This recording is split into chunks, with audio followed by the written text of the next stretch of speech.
श्री स्वामी समर्थ. श्री गुरुदेव दत्त. श्रीपाद श्री वल्लभ. गुरुचरित्र अध्याय 26.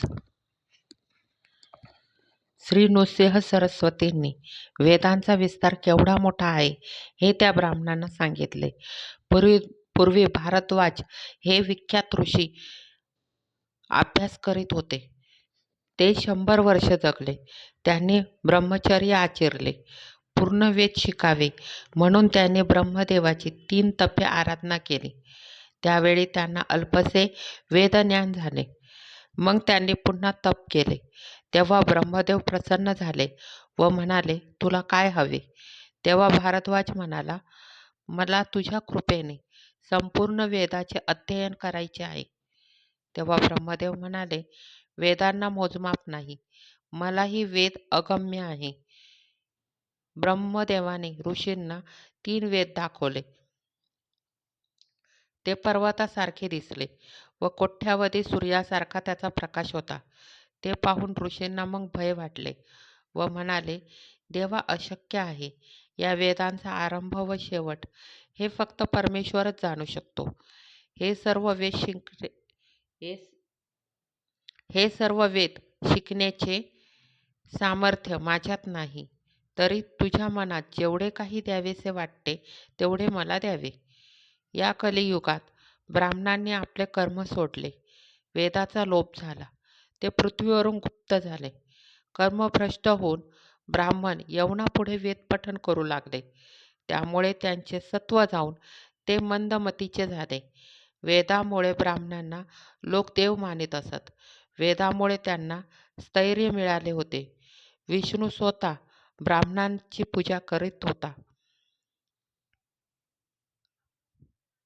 व वेदांच्या सत्वामुळे ब्राह्मणांना तो आपले दैवत मानित असे. पण ब्राह्मण वेदमार्ग सोडून दुसऱ्याच मार्गावर जात आहेत.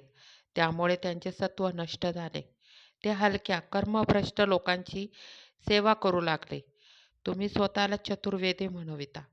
लोकात चर्चा वादविवाद करता. त्या वेदांचे अनंत भेद आहे हे तुम्हाला माहीत नाहीत. असे वागण्यात तुमचे हित नाही.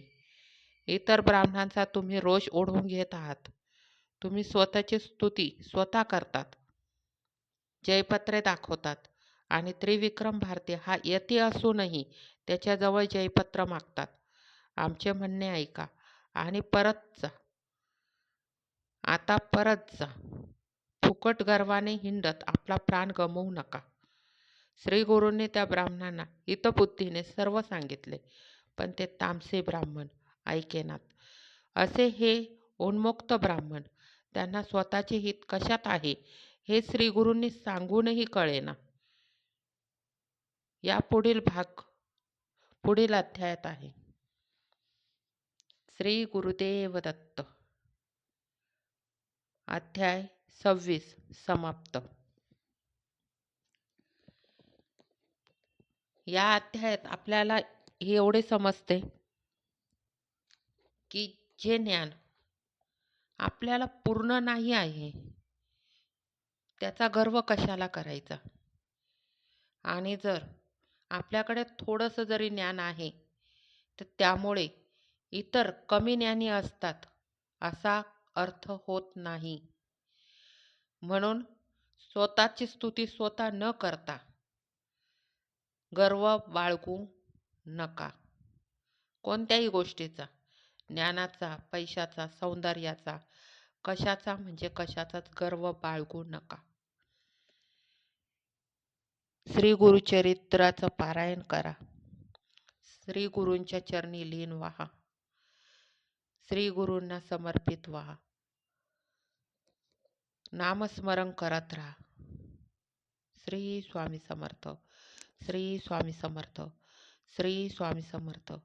श्री स्वामी समर्थ. श्री स्वामी समर्थ. श्री स्वामी समर्थ. श्री स्वामी समर्थ. श्री स्वामी समर्थ. श्री स्वामी समर्थ. श्री स्वामी समर्थ. श्री स्वामी समर्थ. श्री स्वामी समर्थ. श्री स्वामी समर्थ. श्री स्वामी समर्थ. श्री स्वामी समर्थ.